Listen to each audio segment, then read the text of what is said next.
Okay, you're here with us, ready to really get into something that can feel pretty complex. Yeah, it's a big topic. It really is. Yeah. And if you're like most people, just hearing the word, hmm it probably brings up some feelings, right? Maybe guilt, confusion. Or those scary headlines you see everywhere. Exactly. Flashes of alarming stuff online, in the news. Sugar's definitely become the go-to bad guy in health discussions. The dietary villain. You see it constantly. Cut it out. It's toxic. It almost feels like, well, like you're doing something wrong just looking at a donut. There's a lot of fear baked into it now. But you shared a bunch of sources with us, and you're looking for clarity, wanting to know what the science actually says, Yeah. beyond the headlines. Pretty on the fear-mongering, yeah.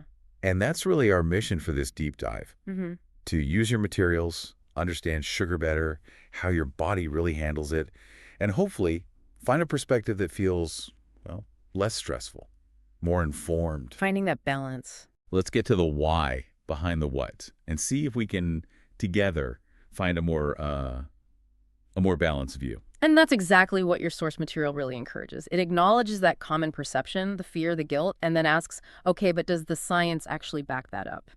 It's a great place to start. Absolutely. So let's unpack this. The material you brought suggests starting with the history is key to understanding where we are now. How did sugar go from being like almost exotic Yeah, a rarity. to this thing that's everywhere that we're told to avoid like the plague? It's quite a journey historically. For most of human history, our ancestors got their carbs from whole foods. Think fruits, vegetables, roots, maybe some grains. Okay. And critically, these carbs came packaged with other stuff, fiber, water, vitamins, minerals. That whole package makes a huge difference in how the body processes them. So refined sugar wasn't really a thing for most people. Not at all. It was a luxury. Yeah. Super expensive, hard to produce, like a rare spice, as you said earlier. Yep. But then the Industrial Revolution happened. New tech made refining sugar way more efficient, way cheaper. Ah, mass production. Exactly. So what was once a luxury suddenly became accessible to almost everyone.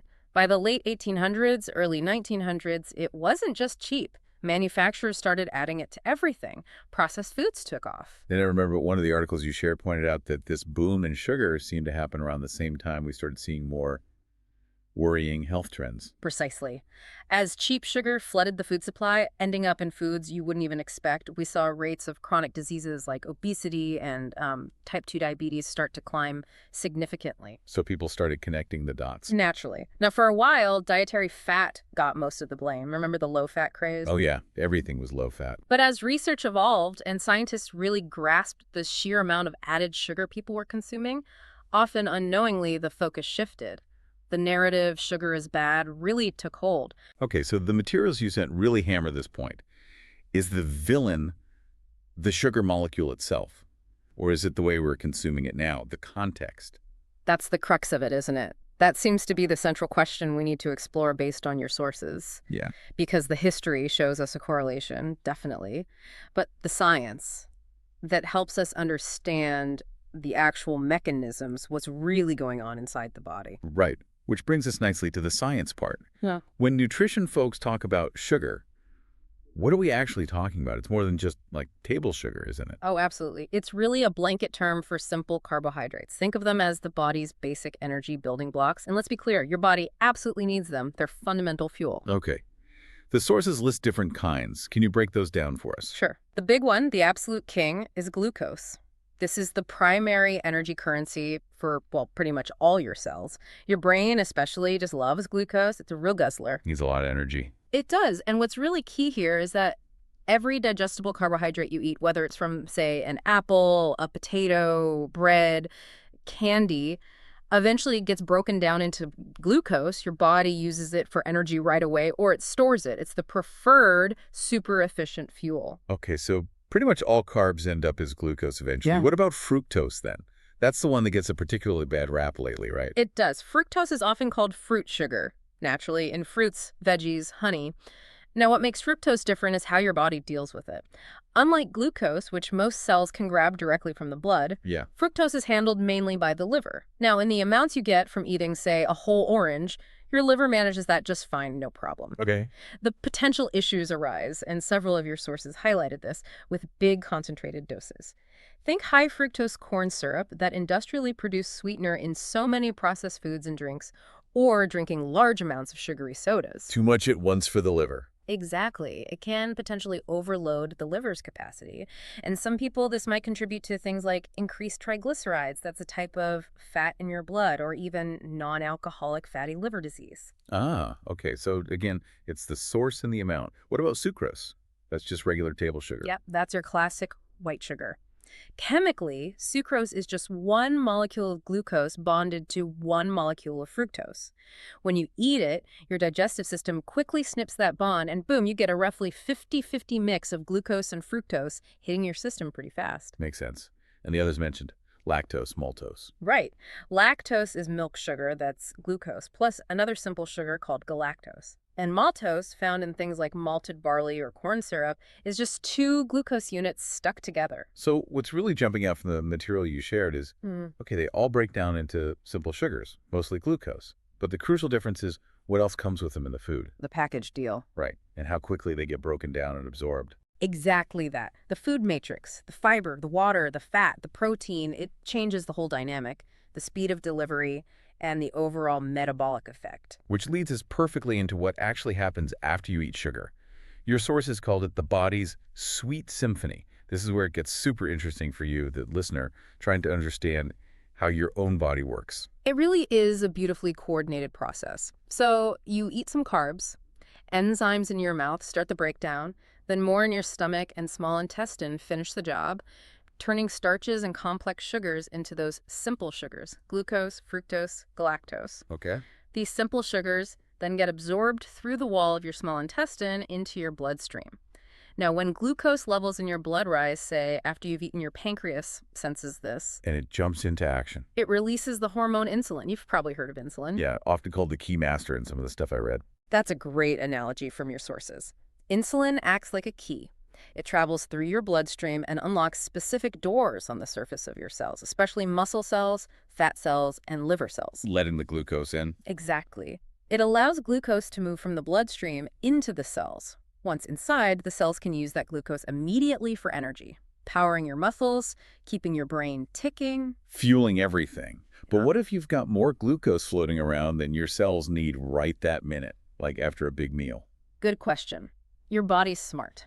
Insulin also signals your body to store the excess glucose for later use. The main short-term storage form is called glycogen. Glycogen. It's stored primarily in your liver and muscles. Think of glycogen as your readily accessible energy reserve, like a pantry full of quick energy. It's perfect for fueling a sudden burst of activity or just keeping your blood sugar stable between meals. But like a pantry, there's a limit to how much glycogen you can store, right? It's not infinite. No, definitely not. Your glycogen stores are relatively small. Once they're full, if there's still excess glucose coming in, Yeah. insulin directs your body to convert that extra glucose into fat. This fat is stored in adipose tissue, your fat cells. This is your long-term energy reserve. Oh. And that's where the concerns about eating too much sugar really come in, I guess. The fat storage part. Primarily, yes. It's about energy balance overall. Consistently consuming more calories, whether from sugar, fat, or protein, than your body needs for immediate energy and glycogen replenishment eventually leads to increased fat storage. Okay. So stepping back, looking at the big picture from your sources, your body isn't actually afraid of sugar. It's fundamentally designed to process glucose and use it. Absolutely. It's essential fuel. The issue then isn't sugar's mere presence, but more about the amount and the speed it hits our system, particularly from those concentrated, refined sources. That's precisely the point the science points to. The system is beautifully adapted to handle glucose arriving at a moderate pace, ideally bundled with fiber and other nutrients. It just gets overwhelmed by these constant, massive floods of rapidly absorbed sugars from, say, sugary drinks or lots of processed foods. Which could lead to those big blood sugar spikes. Right. Big spikes, big insulin responses to try and clear the glucose, and then sometimes the crash afterwards. Over the long term, that constant cycle can contribute to problems like insulin resistance, where your cells stop responding properly to insulin and other metabolic issues. That speed of delivery idea feels really central. Let's make it concrete. Can you give us some real-world examples from your sources that show this difference in action? Sure. Okay. Think about an endurance athlete, maybe halfway through a marathon. They might grab a sports drink or one of those energy Right, gels. for quick fuel. Exactly. That's basically delivering pure, fast-acting glucose. It gets absorbed quickly and goes straight to their working muscles, which desperately need fuel right now. In that context, it's a strategic, beneficial use of quickly absorbed sugar. Okay, makes sense. Now, contrast that with eating, say, an apple. An apple has sugar too, right? It does. An apple contains natural sugars, glucose, fructose, sucrose. But, and this is the crucial difference your sources emphasize again and again, it comes Right, packaged right. with fiber, lots of water, vitamins, antioxidants. That fiber, especially, acts like a physical barrier, almost like a sponge in your digestive system. Slowing things down. It slows down the digestion and absorption of those sugars into your bloodstream. So instead of a sharp spike, you get a much more gradual, gentle rise in blood sugar. It's the whole package deal that makes the difference. Okay. And then the classic example of the problematic side, Right. a can of soda. Perfect example. A can of soda is essentially just sugar, usually high fructose corn syrup or sucrose dissolved in carbonated water with some flavorings. There's virtually zero fiber, no protein, no fat, nothing to slow down that sugar absorption. So it hits your system super fast. All at once. You drink it, and bam! A massive rapid load of sugar floods your bloodstream. That triggers a huge spike in blood sugar, which demands a huge insulin response from your pancreas. And often, that's followed by the notorious sugar crash as your blood sugar potentially dips too low afterwards. So that really illustrates the issue. The delivery system, the lack of any buffer, and the sheer quantity hitting you at once. Precisely. It's sugar divorced from its natural context. And what's really tricky, and one of the sources really flagged this, is how much sugar is kind of hidden in foods we don't even think of as sweet, like savory stuff. Oh, absolutely. It's pervasive. Sugar isn't just added to make things taste obviously sweet. It serves many functions in food processing. It acts as a preservative. It helps with texture and mouthfeel. It aids browning in baked goods. Right. It's used to balance acidity, especially in things like tomato sauces or salad dressings. And it even enhances savory flavors. So you find significant amounts of added sugar lurking in bread, yogurts, especially low-fat ones, granola bars, breakfast cereals, pasta sauces, ketchup. The list goes on. Wow. So you could be eating way more than you think without even touching candy. Easily. And this sort of unaware, cumulative overconsumption from multiple processed sources throughout the day is a really major contributor to the high overall sugar intake we see in many modern diets. So bringing it back to you and the insights from your sources, the constant theme seems to be, it's much less about the sugar molecule being inherently evil and much more about the form it comes in, the quantity you're eating, and the overall context of your diet and lifestyle. That distinction is absolutely fundamental to moving beyond the fear and confusion. Understanding that is key. Okay, let's use that understanding to tackle some common myths your sources address, because there's just so much noise out there, isn't there? There really is. Myth number one, sugar is toxic, poison, has zero nutritional value. Yeah, this one is a classic example of an oversimplification, a half-truth that generates a lot of anxiety. As we've established, glucose is vital fuel. Calling sugar toxic is just, well, inaccurate and unhelpful fear-mongering. But what about the empty calories thing? That part is true for refined sugars, white sugar, syrups. They provide calories, energy, but basically no vitamins, minerals, fiber, or other beneficial compounds. They're empty in that sense. But and this is the important bit, the natural sugars found in whole foods like fruits, vegetables, even dairy come bundled with a whole host of valuable nutrients. So the problem isn't that the sugar molecule itself is toxic, it's the concentration and the lack of nutrients in highly processed forms. Okay, myth number two, all sugars are created equal. If it says sugar on the label, it all does the same thing in your body. Definitely not true, as our examples just showed. While they ultimately break down into simple sugars, their impact can be vastly different based on where they come from. How quickly they hit. How quickly they hit, yes, and what else comes along for the ride. The sugar you get from slowly digesting a baked sweet potato arrives very differently in your bloodstream than the sugar you get from chugging a sugary drink. The accompanying fiber, water, fat, protein, it all changes the physiological response. Speed and package matter. Got it. Myth number three, and this one worries people about healthy foods. Fruit sugar, fructose, is just as bad for you as the added fructose in soda. like high fructose corn syrup. This is a really important misconception that the sources were keen to clear up. Well, yes, the fructose molecule is the same whether it's in an apple or in corn Yeah, syrup. context again. Exactly. In whole fruit, that fructose is naturally present in relatively small amounts, and it's packaged with lots of fiber and water. This slows its absorption significantly. You'd have to eat a huge amount of fruit very quickly to overwhelm your liver the way concentrated added fructose can. So it's hard to overdo it from whole fruit. Very difficult for most people. The real issue with fructose comes from those large, concentrated doses found in sugary drinks and processed foods, where it's added in isolation and hits the liver rapidly. So, fearing the sugar in whole fruit is largely misplaced. Being mindful of added concentrated fructose makes much more sense scientifically. Okay, that's clearer. Myth 4, this one gets dramatic headlines. Sugar is more addictive than cocaine. Oh boy. Yeah, this claim is incredibly sensationalized and largely based on, frankly, misinterpretations of some specific animal studies.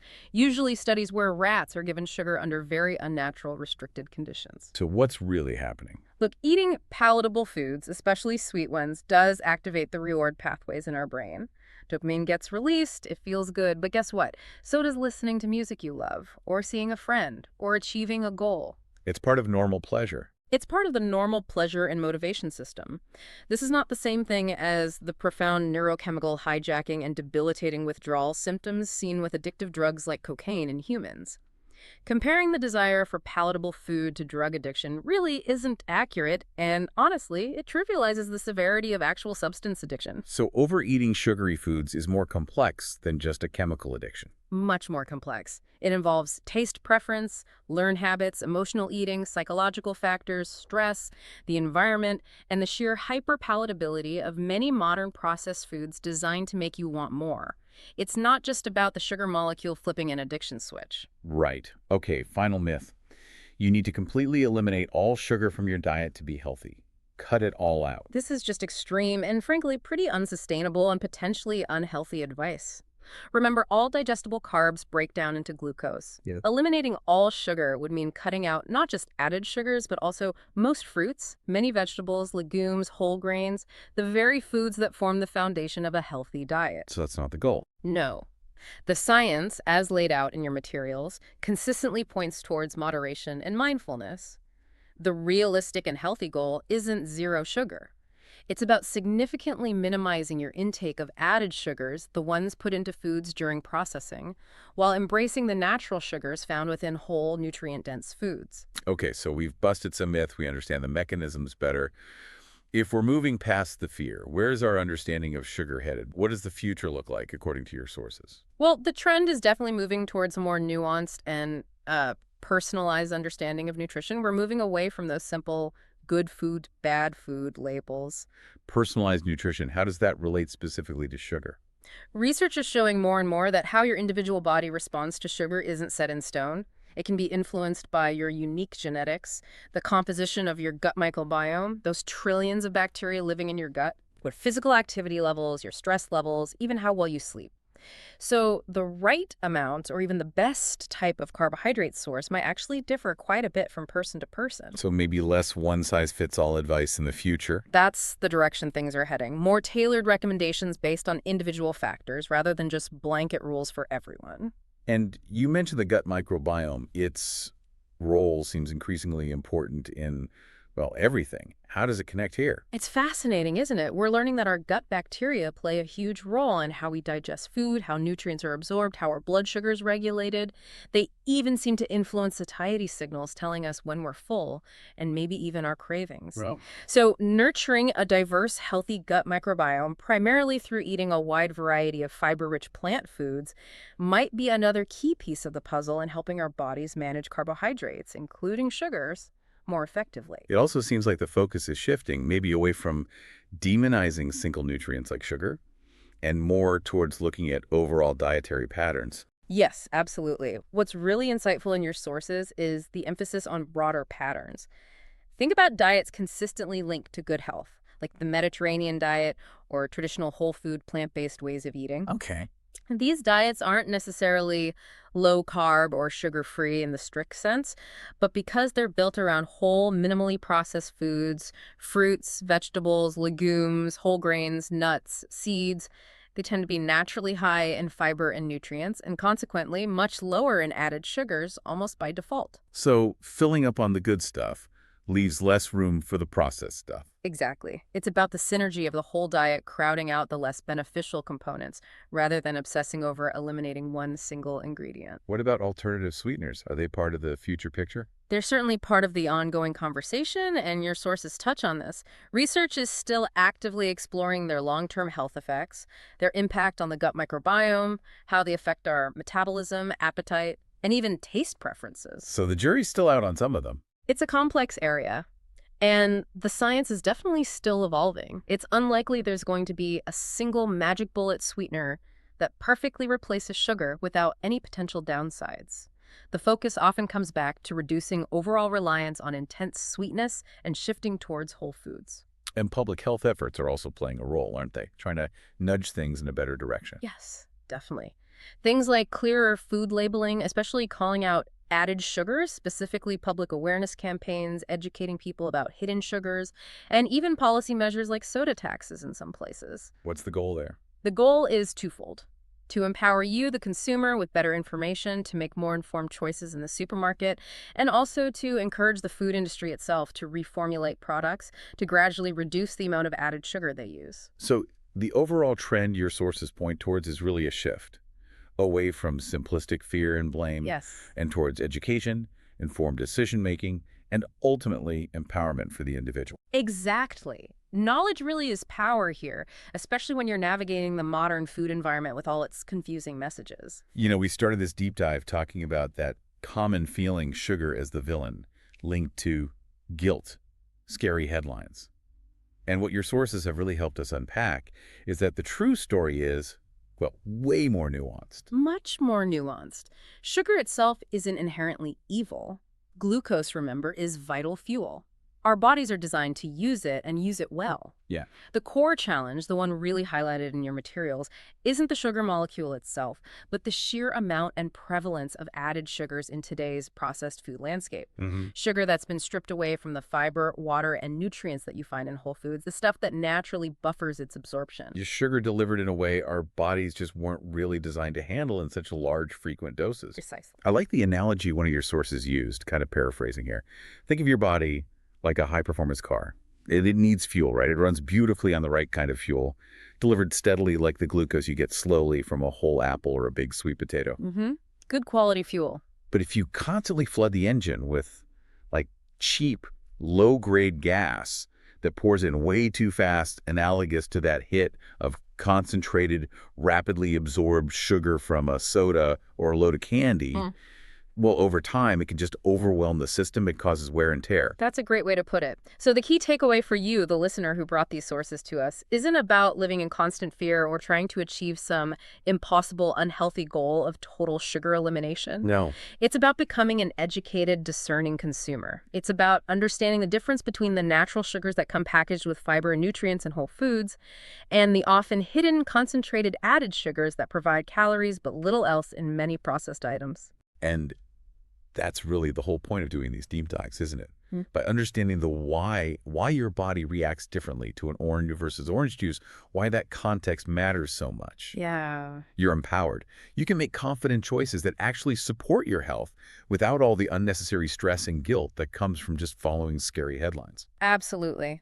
So the next time you encounter one of those headlines screaming about sugar being toxic poison, just maybe take a breath, remember the sweet science we explored today based on your sources. Yeah. Understand how your amazing body is actually designed to work, choose your foods wisely, focusing on whole forms where possible, and enjoy the journey towards feeling truly nourished. Because, let's be honest, a little sweetness in the right form, in the right amount, in the right context, that's perfectly compatible with a healthy, balanced, and enjoyable life.